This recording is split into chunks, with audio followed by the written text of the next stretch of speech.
Okay, let's get started. So I've been working through the project proposals. So gradually, I'll get you guys some feedback back. But you know, all I was looking for the proposals is basically, like I said, about 2 paragraphs. One kind of describing the algorithm in word form and prose form. The other one describing roughly what you're going to do. So I've just basically been given feedback on whether things seem a little over ambitious or under ambitious, or whether they're kind of just right, and if I see any suggestions. So just, I'll add some quick notes to the comments there. So I'm working through that, so hopefully I'll have that done by early this week.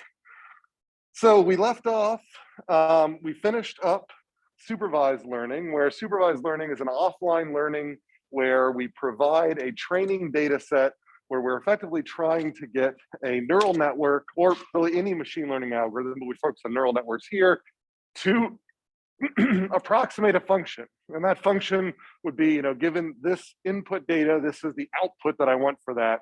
And we do that by providing a penalty when the neural network gets it wrong, and a mechanism to minimize those penalties. And that's how supervised learning works. So there are other types of learning that we work with when we talk about machine learning and neural networks.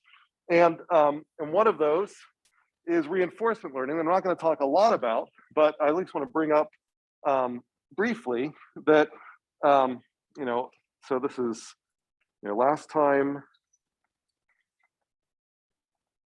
was supervised learning.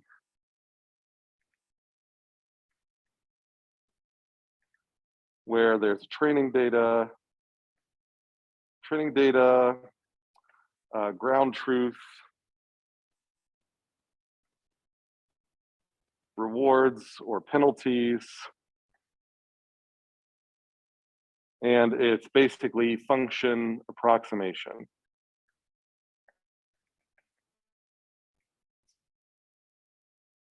And then, so an alternative here we could think of is reinforcement learning.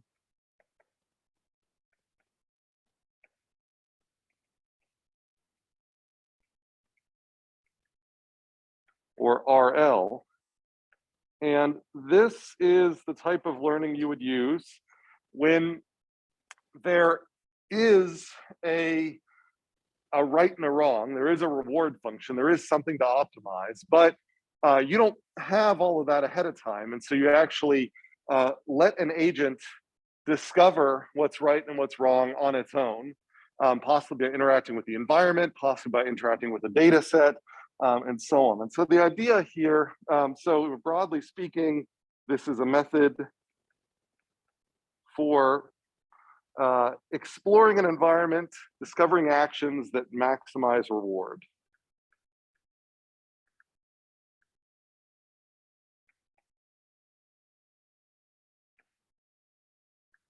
Discovering actions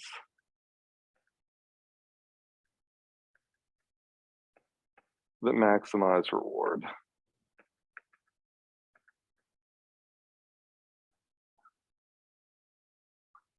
And so this is very much related to Markov decision processes. So a common approach, so I'm sort of trickling in where neural networks can be useful. So a common approach is something called Q learning. And I'm not going to go deep into reinforcement learning here. There is you could teach a lot on reinforcement learning, off policy learning, on policy learning, and so on and so forth. And there are plenty of classes that do that. But here I'm just trickling in our kind of background for applications of neural networks, where neural networks can fit into this type of learning. And then we'll eventually link this back into the kind of the biological inspiration behind learning that we'll get to kind of towards the end here. So in Q learning, so the Q, by the way, in Q learning is quality. So in Q learning, you're learning a quality function. And so the idea behind reinforcement learning is you unleash an agent, let's say a robot, just because it's easy to think about a robot walking around a space, and that robot doesn't really know what's right or what's wrong, what are good actions or bad actions, what actions are most costly or least costly. And so it needs to learn sort of its reward function. And so in Q learning, we have kind of like this function Q, which I'm going to call a running estimate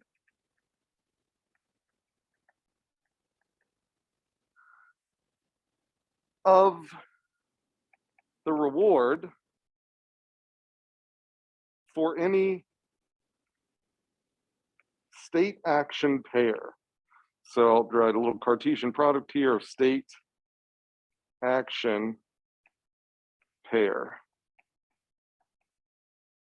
And so what I mean by that is that, and I might just summarize this as QSA.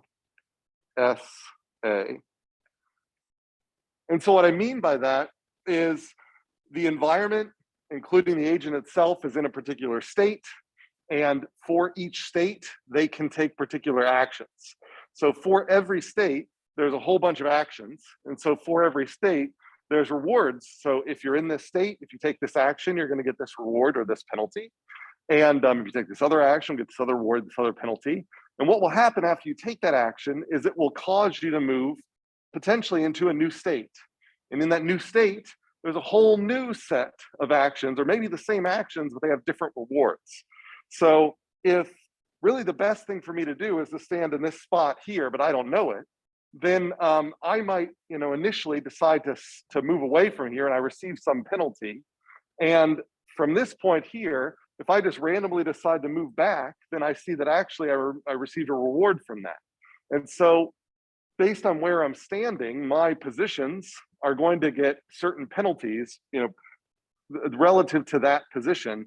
And over time, I might learn that the best thing for me to do is to stand at a particular place and not move at all. So that's what we mean by state action pairs. But this QSA function is discovered over time.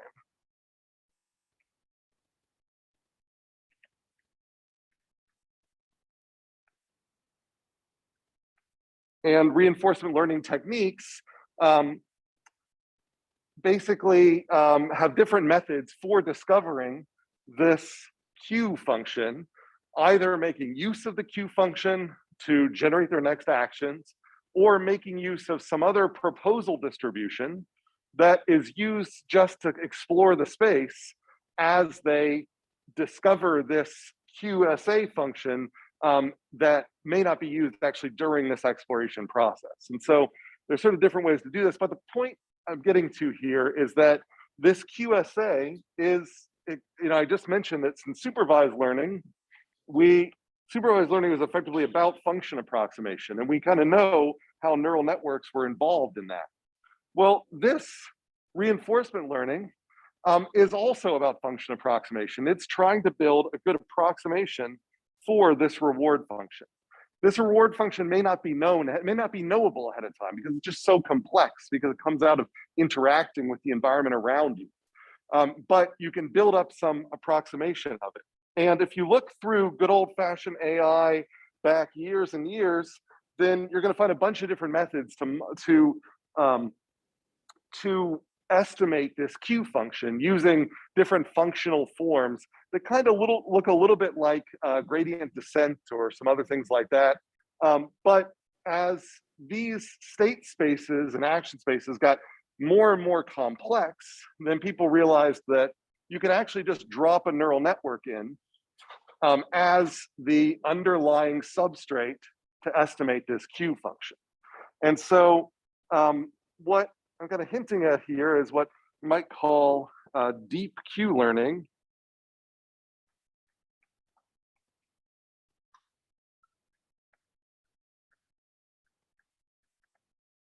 It's this idea that, and this is glossing over a lot of fine-grained details, but just giving you sort of a idea of some of the salient features here, is that we can approximate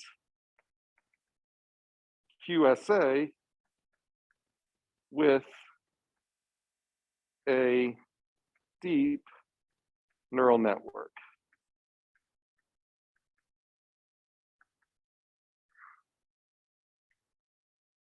And so,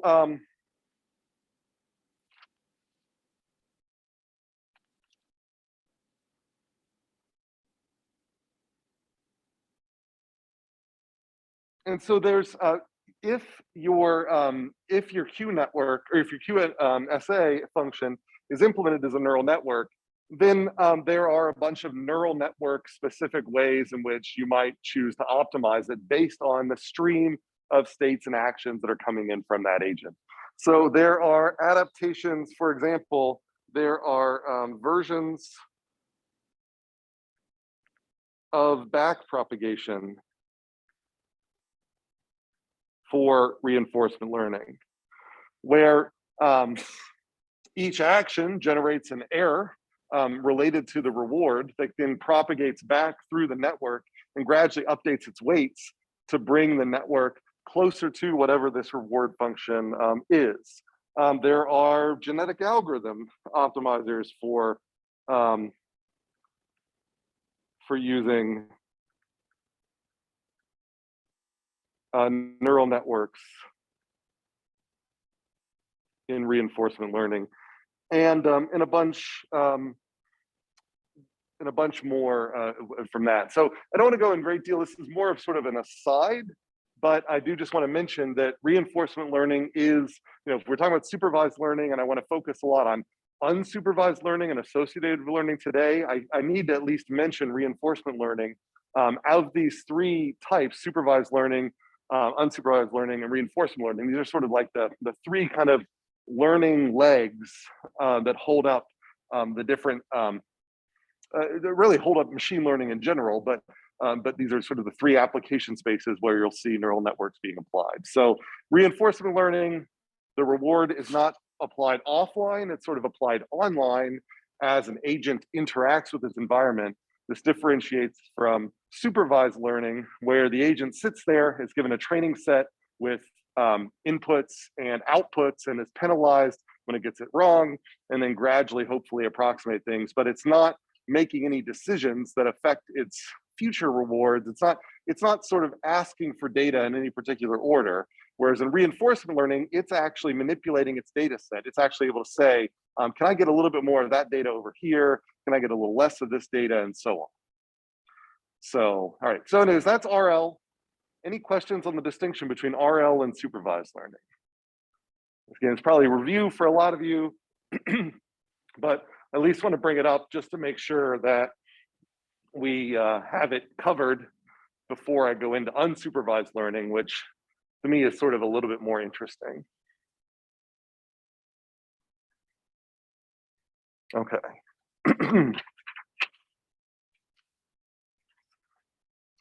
All right, so like I said, the big thing I wanted to focus on today were unsupervised learning on our way to associative learning.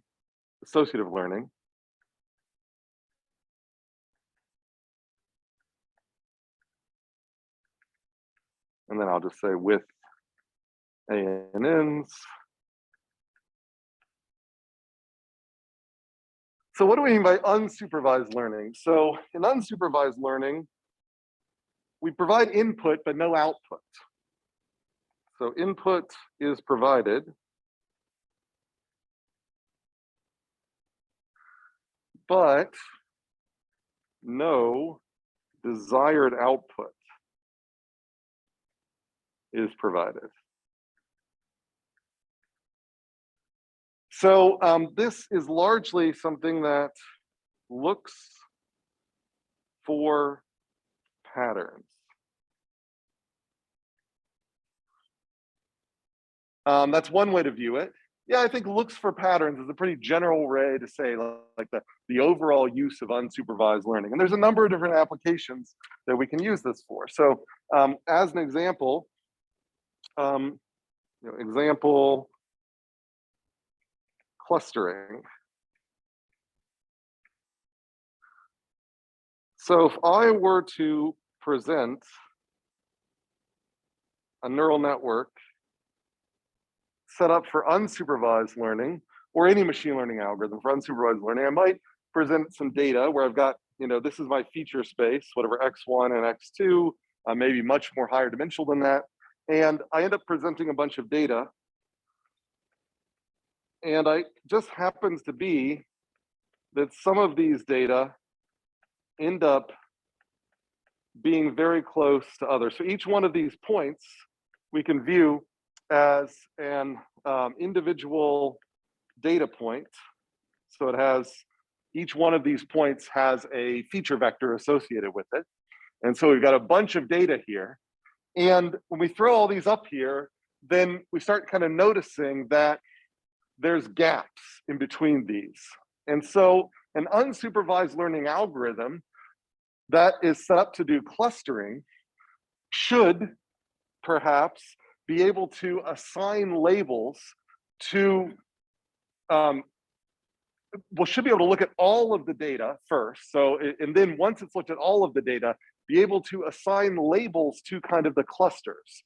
And so every individual in this cluster might be labeled with a 1. Everybody in this cluster might be labeled with a 2. Everybody in this cluster, 3, and so on.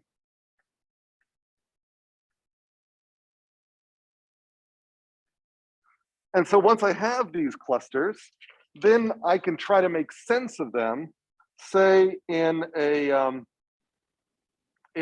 from some other sort of human knowledge that, so if I look at all these things, I can say, well, I don't really know how things bundle together. But then after I look at this, I'd say, I just noticed here that every point in 1 tends to have certain features, or things that I hadn't noticed before, or similarities here. Like I may not have ever realized that like if these are a bunch of students, I might have said, I might cluster them by their GPA or something like that.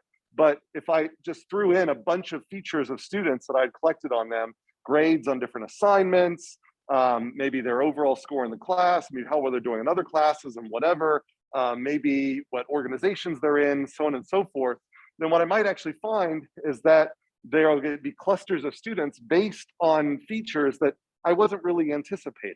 And so I can learn something about how students assort, so that I might have thought they were assorting one way when it turns out they were sorting some other way, or there's some other sort of higher level feature that I wasn't anticipating. And so it's, so this is sort of it's, in this case, this is kind of like a discovery process.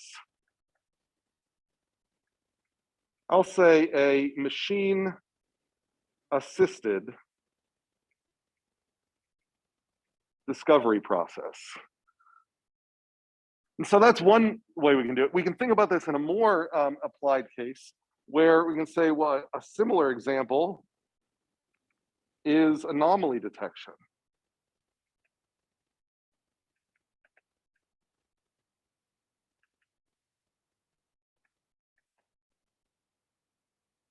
And so it might be, we already know that like in adaptive immune systems or artificial immune systems, there were cases where we actually knew what some of the anomalies looked like and we had to find them, or we knew what some of the normal behaviors were, and anything that was outside of the normal, we'd have to flag. So you could kind of view those artificial immune systems as a kind of supervised learning way to do anomaly detection, where you kind of know what's good and what's bad.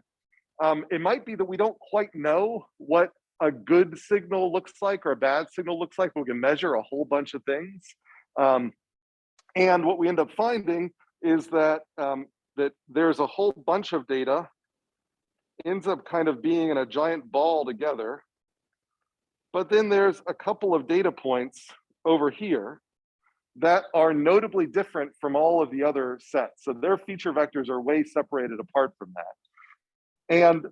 And so what an unsupervised learning approach can do is it can just take a bunch of data in and it can find these anomalies. Now, if it's something as simple as this, then just plotting these and looking for the statistical outliers, that's the way you kind of find those anomalies. But if there's some other structure to the anomalies that's more interesting, it might be harder for us especially if it's in a very high dimensional space, it might be very hard for us to find these. Even doing that thing where I can say, how many standard deviations away is this? Well, it might be difficult for me to figure out where the centroid of the normal data is, and then to measure the distance from it. And so I might actually come up with a more efficient unsupervised learning algorithm that after it takes enough data in, when it's under training, it ends up figuring out kind of some salient features of the normal data. So this might be normal. And this would be a detected anomaly.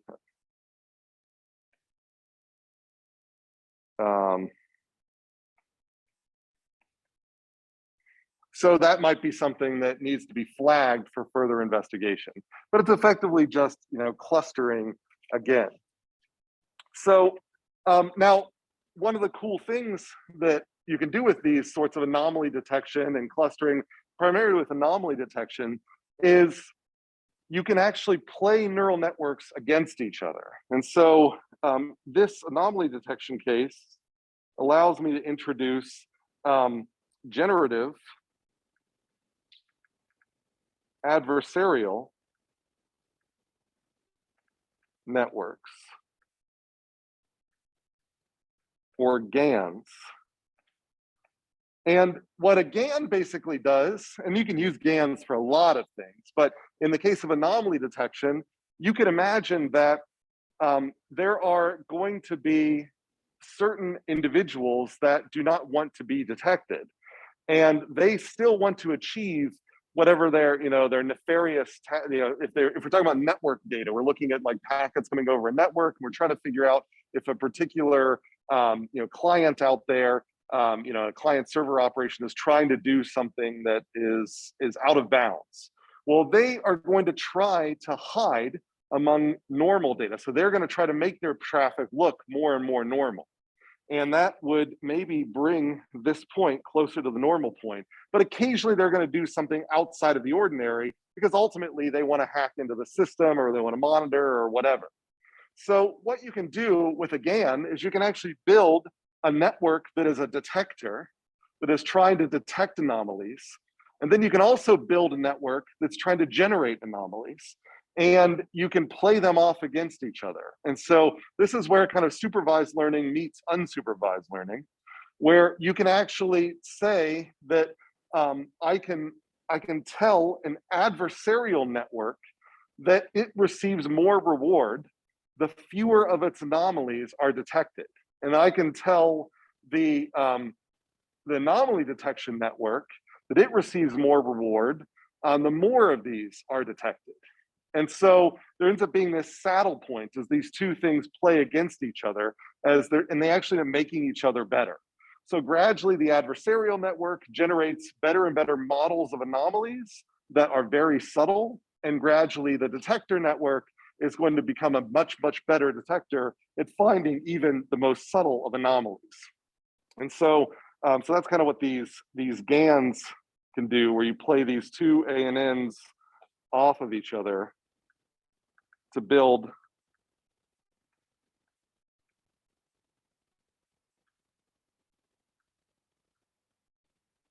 better and better detectors. So I'll say this is our generator of, I'll say adversarial generator.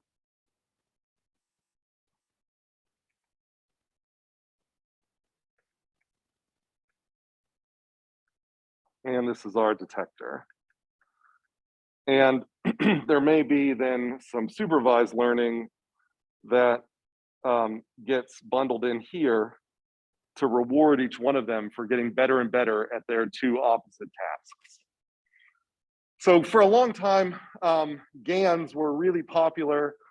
They're used for a lot of different things. So let's say, not just for anomaly detection, let's say you want to build a computational creativity. You want to build a neural network that makes art that is more and more human-like.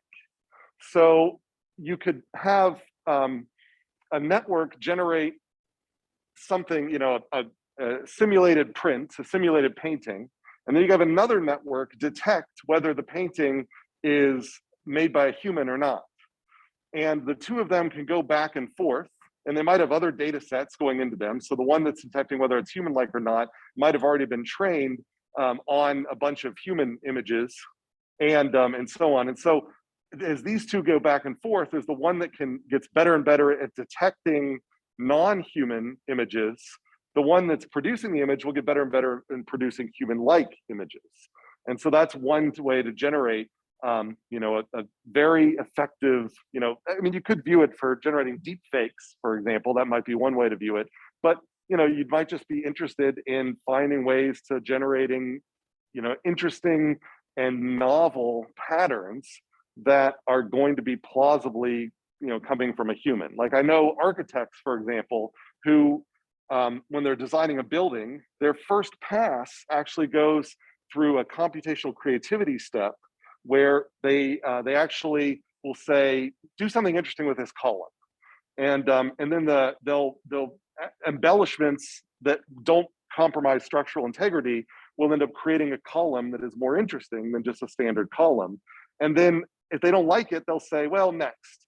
And then they'll generate the next column. And then from there, the architect might toy with it a little bit, but the basic idea came from, you know, a pattern that was generated from inside the machine. Already, you know, if you're doing things in PowerPoint or whatever, it tries to do a little bit of that for you in its design tool, where you start putting things on the page and it says, hey, you know, what if you put things in this orientation? Like I've never seen these images before, but I'd like to put these images maybe somewhere else that I think kind of resonates with a lot of other things that I've seen people, you know, do in their slides. And so that's an example of you're getting these kind of computational creativity out of these neural networks. And a lot of that can be initially driven by neural networks being played off against other neural networks. But all of this is an example ultimately of unsupervised learning, because we don't know. I mean, there might, like I say, be some inputs, like ultimately at the end of the game, you'll have a human say that's ugly or that's not. But for the most part, most of the learning here is being done from just the networks looking at data. So that's kind of like unsupervised learning for creativity here. All right, so that's kind of one example. We've got a cluster detection. I'd like to transition to two other examples that I think are more practical. But are there any questions about this basic idea of using unsupervised methods for things like anomaly detection, clustering, or even these generative methods where you're generating novel patterns and even using networks to drive other networks to become better and better at generating those patterns? Okay. All right, so that's one example. The other thing that is, again, more practical in data science is the example of multidimensional scaling.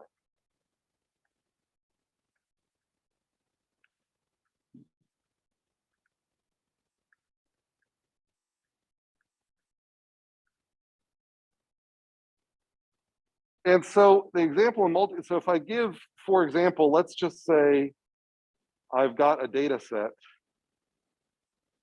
where I've got several features, say X1, X2, and X3, and each data point also has a color. So if I got a bunch of points, they've got a point in 3 space and a color.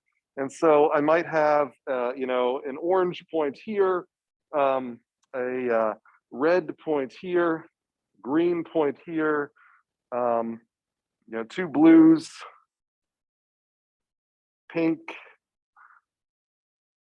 maybe another 2 pinks, and 2 yellows. And I'm going to just label these arbitrarily, like 1, 2, 3. So these two are close together. 4, 5, 6, 7, 8, 9, 10. All right, so I've got this funny data set here.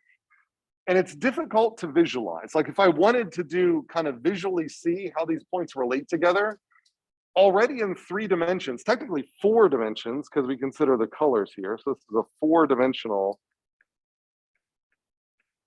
space, you know, color 2. Then if I want to present these data in a paper, or just in general, I want to work on them in some data science application, then sometimes it's inconvenient to present them in this point. And if you're at like 100 dimensions or higher, there's no way you're going to plot that out, right? So there's no way to, so I need some way that I can squeeze this down into a set of dimensions that conceptually makes sense, captures all of the salient features of the data, but in a much lower dimensional space. And so these multidimensional scaling methods provide that. They say, well, I'm going to provide a mapping where tell me how many output dimensions you want, and very often it's say 2, and I will map each one of your points to a point in this 2-dimensional space that maintains some property that's of importance to you while giving up some other properties. So it might end up mapping these points to say 1, 2, 3, 6, 7, 4, 5, 8, 9, 10. And this 2-dimensional space happens to maybe maintain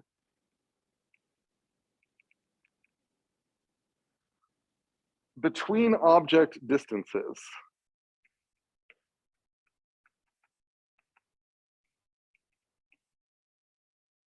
If possible.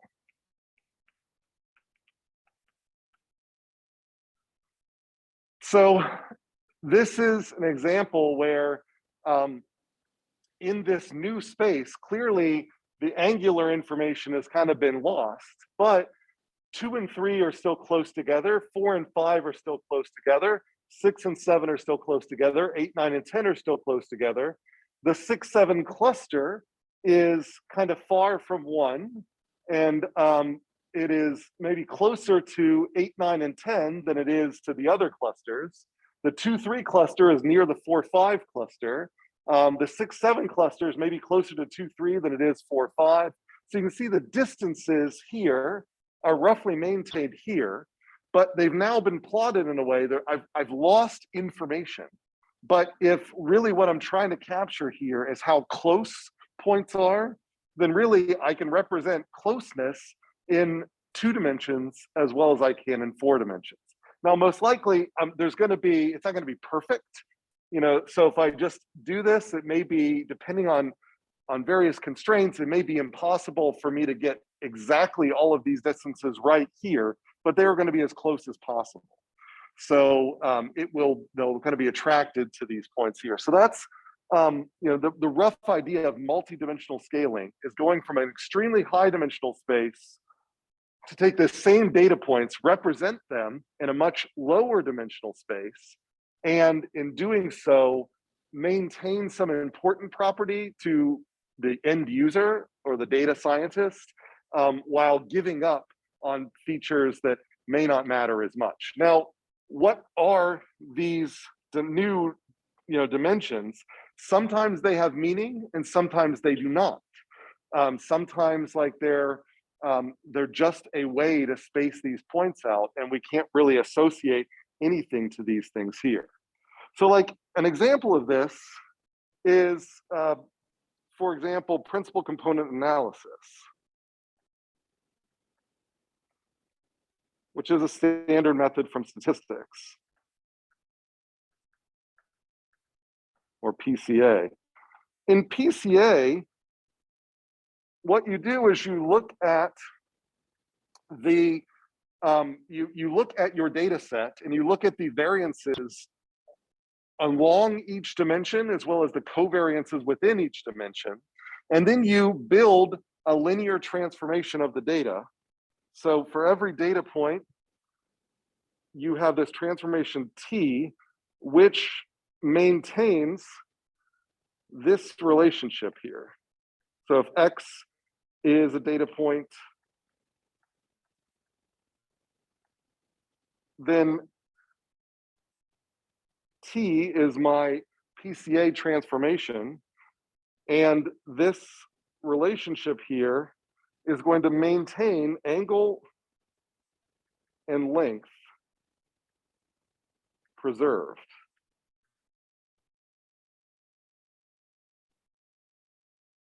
But so in this case, I haven't gotten to the scaling part. This transformation isn't going to change the dimensionality of the data, but it's going to rotate the data in a particular way so that all the data points magnitudes are the same, or yeah, so that the angle and length is preserved. And so we don't actually change the relationships of each data point to another.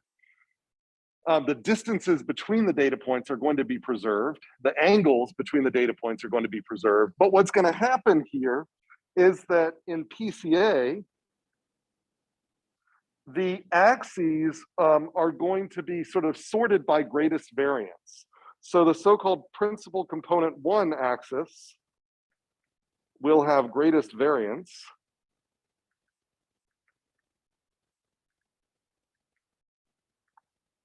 PC2, second greatest, and so on. And what I mean by that is there's going to be, if you're thinking about like any one of these dimensions here, like x1, if I look at these data points, there's a certain amount of variance along x1. x2, there's a certain amount of variance along x2. x3, there's a certain amount of variance along x3.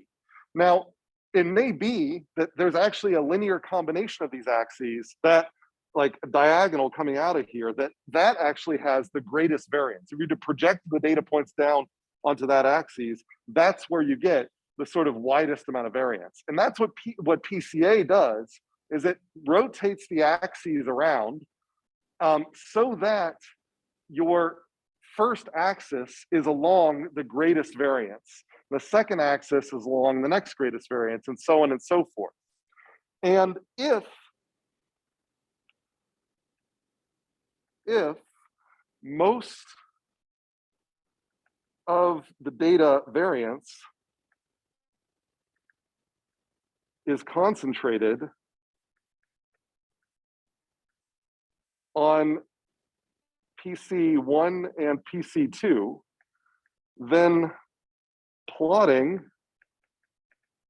PC1 and 2 is an effective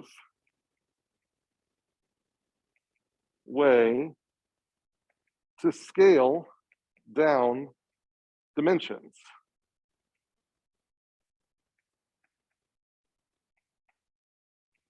So to put that in other words, if I had my multi-dimensional data set, and it just so happened that even though it was a 3-dimensional data set, if I were to plot all 3 of those dimensions, then there would be sort of this plane that kind of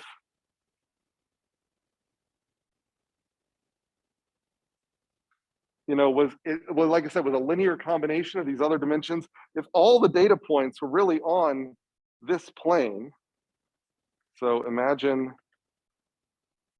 all data points on this plane, then even though my feature set was set up so that there were 3 dimensions, they really weren't 3 independent degrees of freedom. And all of my data really existed on a 2-dimensional space. Well, what PCA would do, it was rotate the axes so that this dimension would become PC1, and this dimension would become PC2, and there would be a PC3 dimension, but the variance associated with PC3 would be pretty much 0. So by throwing out PC3 and pretending like the data were just PC1 and PC2, then I basically don't lose really anything. And PC1 will be some linear combination of my x1, x2, and x3, and PC2 will be some linear combination of x1, x2, and x3, and so will PC3. But then by looking at these, I can sort of see that, oh, it might be that PC1 pretty much is all 1 and 3, and PC2 is pretty much all 2. So what this would tell me is that if I know values 1 and 3, maybe I know that they're sum of values 1 and 3, then that tells me a lot about my data. And if I know value 2, that tells me a lot about my data. Then otherwise, I don't need to know sort of anything else. Like it may be that I only need to know x1 plus x2, x1 plus x3 and x2.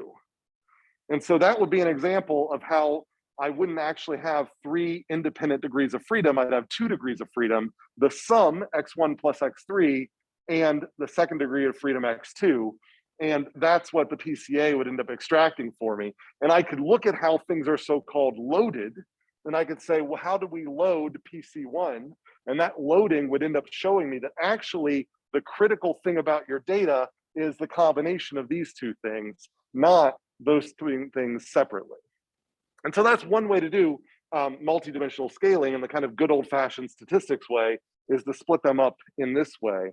And what unsupervised learning does is it allows us to find other ways that we can come up with non-multidimensional. So let's say, for example, PC3 had a lot of variance. And so I did have data that came off of this plane.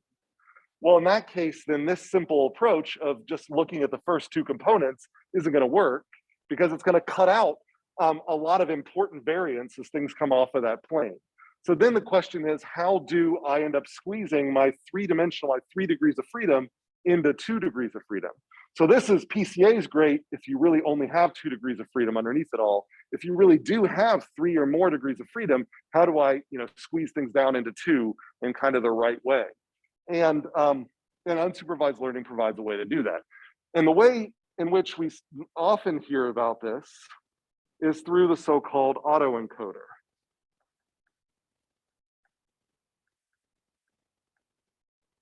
Which is another kind of combination of supervised learning and unsupervised learning.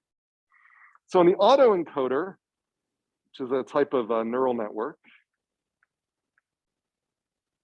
we take our input in. And so I'll just put our input in a box here rather than drawing a bunch of input neurons.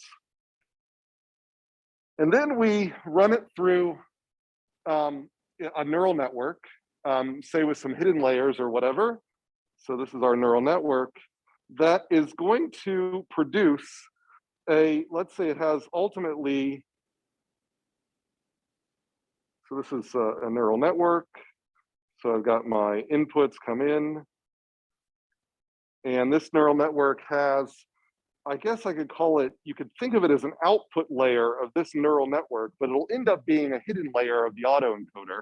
And it produces this thing, Z, which is far lower dimensions than the output.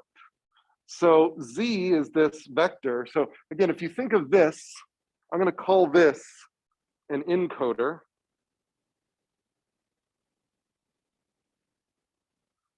And so I haven't told you how we train this neural network here, but ultimately this is going to be the thing that's going to produce that lower dimensional version of our input. So our input has got 100 dimensions, our output's got 5 dimensions, it's got 5 outputs or something like that. So we want to squeeze 100 dimensions down into 5 in the best way possible. So how do we do that? Well, before I build, complete my encoder, I also build a decoder, which is going to have a structure which looks like the flip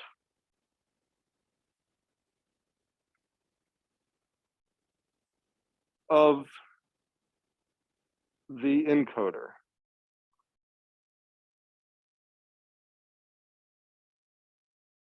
And I'll call this thing X hat or X prime, called X prime.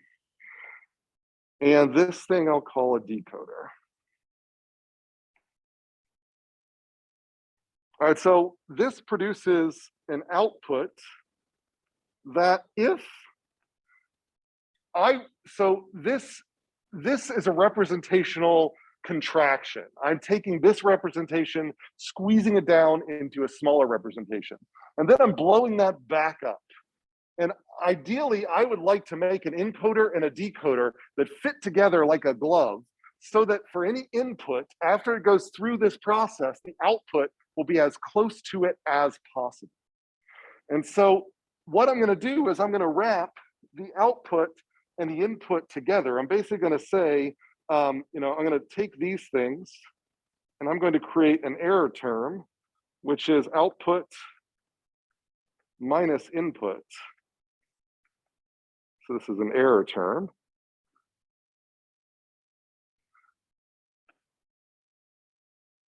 And I am going to use this with supervised learning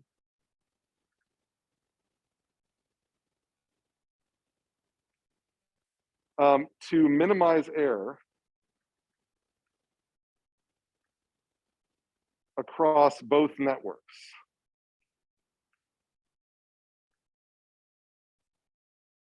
So the idea here is I've built this deep neural network that has got two parts to it in its architecture, what I'm calling an encoder and a decoder. And its whole job is to produce at the output exactly what's on the input. I will take the output, compare it to the input, that will generate an error, which I can then use to populate a loss function, and then use back propagation to then, or whatever other method you like, to train these two networks so that we're actually the whole, just think of it as training the whole network to help ensure that the output is as close to the input as possible. And in the end of this whole thing, after training,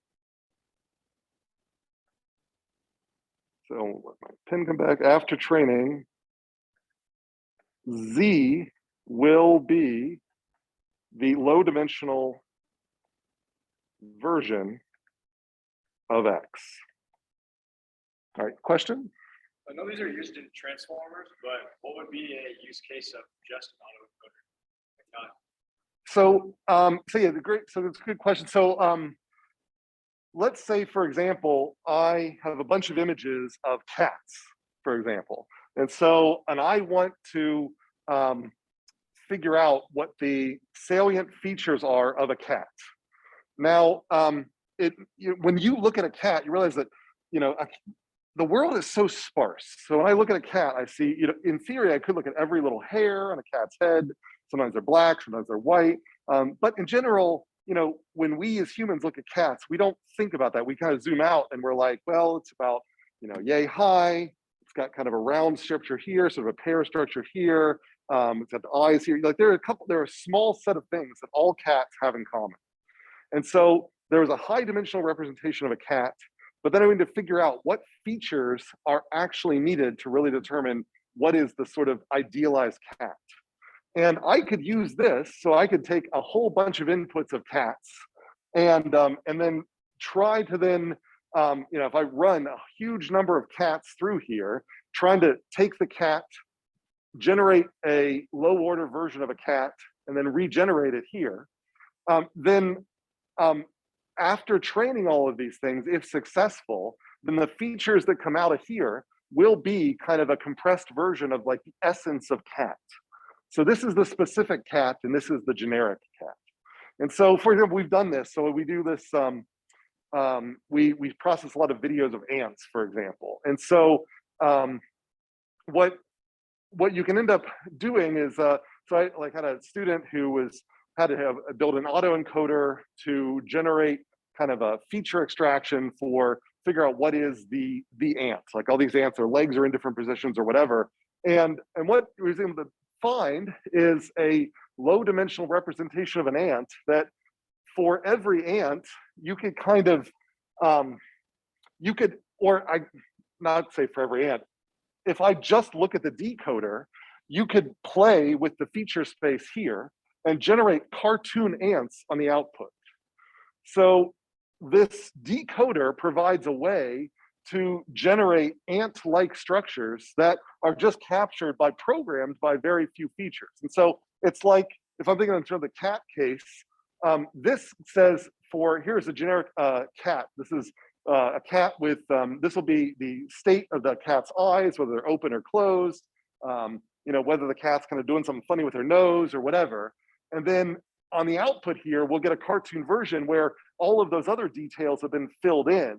So it'll actually have the hair and everything else that's kind of in common to all of the cats. And so this helps you kind of draw a kind of specific cat from a generic low order description of a cat.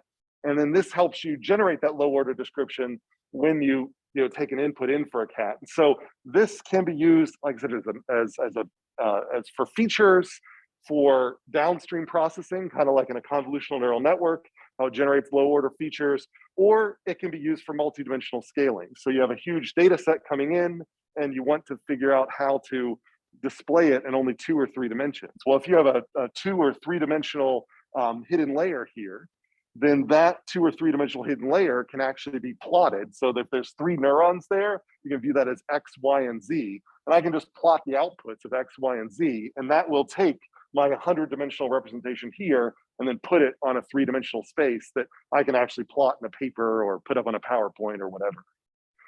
So that's it here. And so this whole autoencoder is effectively a nonlinear PCA. So under some conditions, then you can actually generate that after training, the output can actually be made to be identical to what you'd get from a PCA. So under certain conditions, so as you're making this smaller and smaller, then it kind of diverges farther away from the PCA. But but in general, this is kind of like an autoencoder. You can view it as a kind of generic principal component analysis where it is finding the principal components for whatever data set you provided. Okay. So another way I could view it is this is kind of a compressed version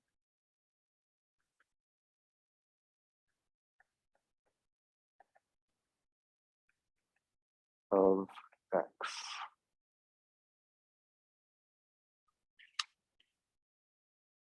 All right, so any questions about that, about the autoencoder, this kind of bow tie structure? See, I think a question online.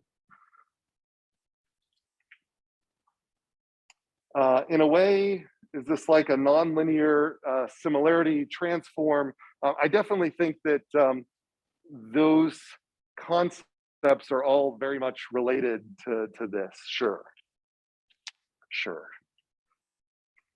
All right, so yeah, autoencoders you see used within a lot of other deep neural network pipelines, just because they, this is a really useful property to be able to sort of extract the salient features of an input and then train on those features rather than trying to train on, weird little features. So like we always worry about over parameterization in neural networks. So it's much better to train on a generalized compressed version of your feature set rather than training on a high order feature set where you might overfit to some property that happens to be overrepresented in your training data, but isn't really that common in real world data. And so this will kind of filter that stuff out and kind of hopefully give you the really important stuff and get rid of all the kind of like residual stuff. All right, so that makes sense. So that's our example for multidimensional scaling. Any questions about that? Let's see something else online. The question about it is this how a basic image generator works, and you absolutely, so these techniques absolutely can be used for generating as a method. This isn't sort of all of the methods you could come up with, but this is definitely a method you could use to generate artificial images from kind of low order structures. So you could generate low order structures that you could iterate over, trying to find optimal versions of or something, and this would decode them into images. And so, or just in general, it's how to deal with sparsity. And so you have some, you know that you need to give kind of the full, the fine resolution version to an output stakeholder, but you know that you don't really need to work with all those details. And so you work with a kind of lower order version inside your machine. So yeah, you could definitely generate images, all sorts of other things with this as well. Okay, so that's autoencoders. So auto meaning self, encoder. So it's sort of a self-encoding. So that's, you're comparing an input to itself. And so even though we're using supervised learning down here, the supervised learning, we don't actually present it like, you know, ground truth. You know, the input is the ground truth. And so the output here is this compressed, you know, output here. So that's why we kind of view it as sort of an unsupervised learning. Just find us a low order representation of the data. We don't know what it looks like, go find it. All right. Okay, so so that allows us to transition to thinking about more generically Hebbian learning, Hebbian learning, which is a form, a mechanism for associative learning.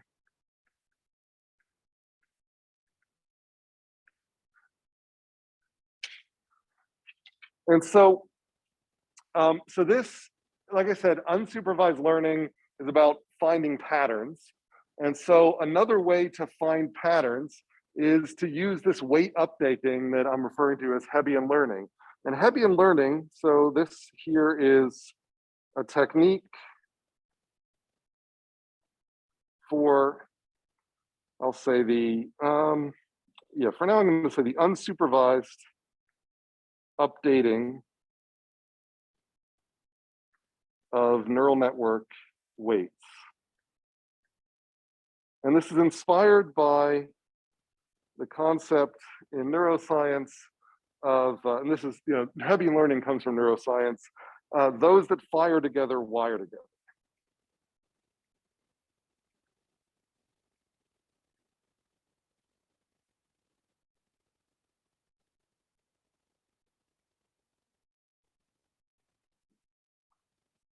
And so I think that's the quote you often hear. I think the actual quote from the paper that was written about Hebbian learning in Science was, neurons wire together if they fire together. But then I think someone refactored that a little bit to make it roll off the tongue, maybe in a little more exciting way. So the idea here comes from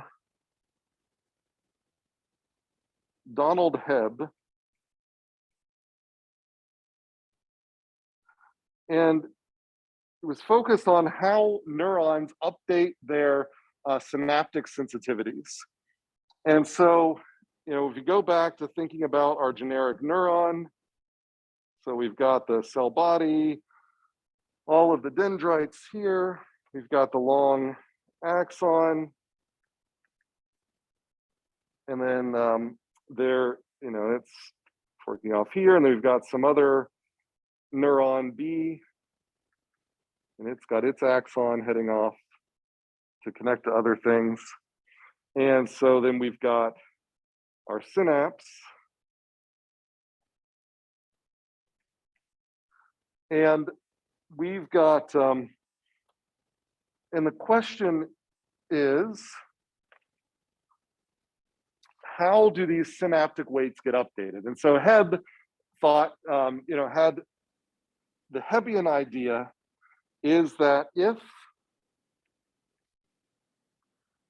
A fires, so generates an action potential, very close in time to B. Imagine we're in that context. But slightly before B. Under that case, then the synaptic connection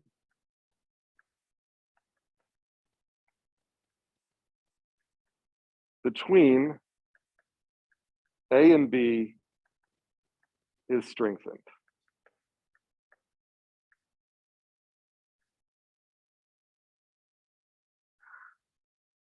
Or increased, I guess I'll say.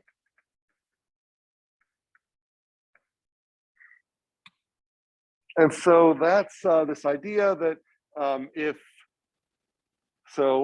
this neuron sends an action potential down here, and that action potential a little bit later generates an action potential in B, then we don't know what caused the action potential in B to be generated. It might have been generated by A itself, but remember that B is connected to a bunch of other neurons too. So there's axons from other neurons coming in here, and so the dendrites of B have a bunch of other things there.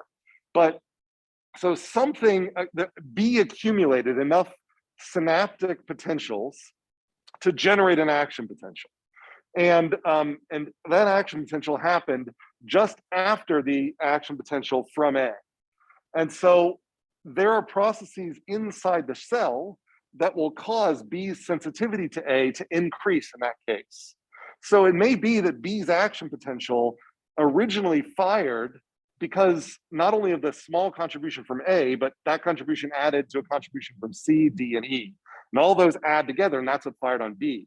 But if B fired very close to, but slightly after A, it's going to increase its sensitivity to A. So the next time A fires an action potential, it will be more likely to trigger B by itself. If it doesn't trigger B by itself, then it'll possibly increase that weight even more. So eventually B will just be focused on A. And so then A kind of becomes a trigger for B as opposed to just a contributor to B.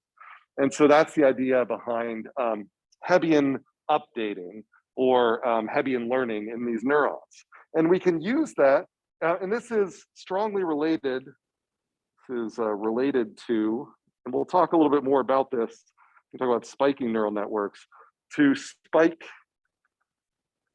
timing dependent plasticity, or STDP. Okay, so the idea here is that we can inspire a way to update our weights in an unsupervised manner using the same sort of logic. And so in an ANN, so imagine I've got my ANN and I'm focused in on two neurons. So I've got some neuron I, and I've got some neuron J downstream from it. Maybe I'll make these a little bigger so that we can read them. So I've got some neuron I and some downstream neuron J. And J might have other inputs coming in as well. And this is a weight, Wij. And I'm going to say the state of neuron I is Xi, the state of neuron J is Xj. And so I'm going to set a weight updating rule where I'll say the weight at the next time step is going to be equal to the previous weight plus some learning rate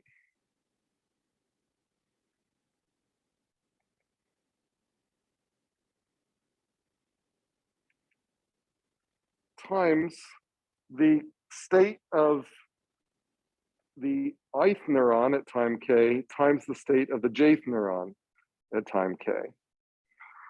And in general, this can be, there are other functions that we can use here that are based on the state of, this is the generic version. But the simple version here is we just base it off of these two neurons, and we have this learning rate, which is similar to gradient descent.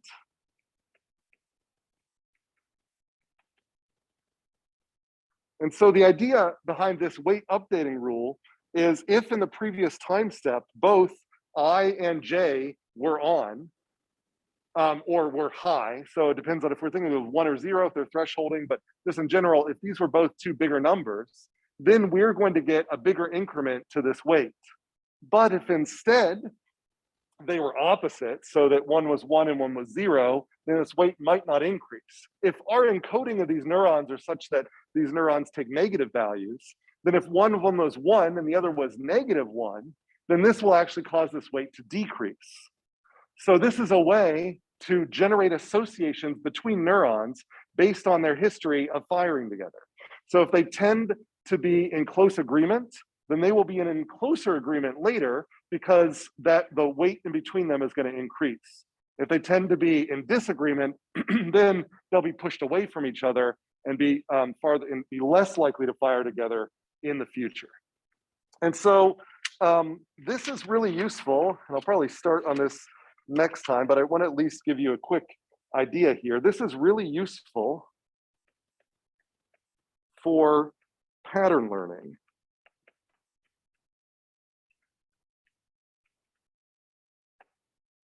And the basic picture is if you had a bunch of neurons tied to, and I'll maybe pick up with this example next time, but imagine this is some bitmap of an image. So it's some ugly bitmap and different numbers of rows and columns, but you get my idea here.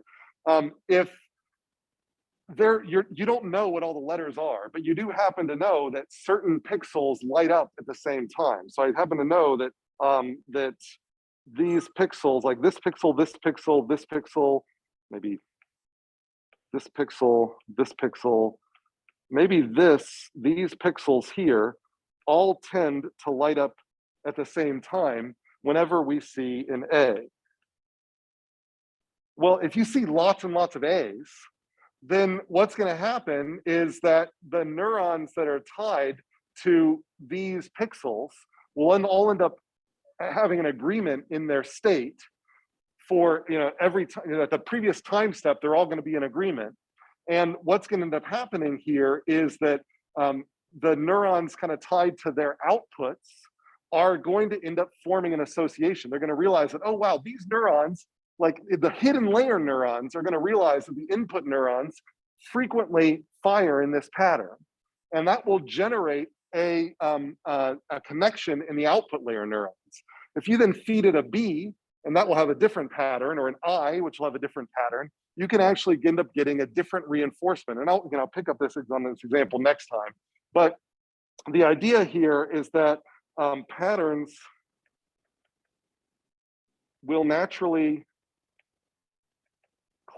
generate clusters on output of the network due to associations among neurons. Firing together. So that's a little bit hand wavy and fast, but I'll pick up with that example next time. But that's kind of the example, the application space that we're sort of thinking in here.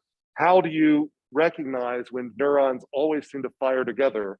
Hebbian learning provides a way to find those commonly firing patterns and actually provide them sort of an output ID.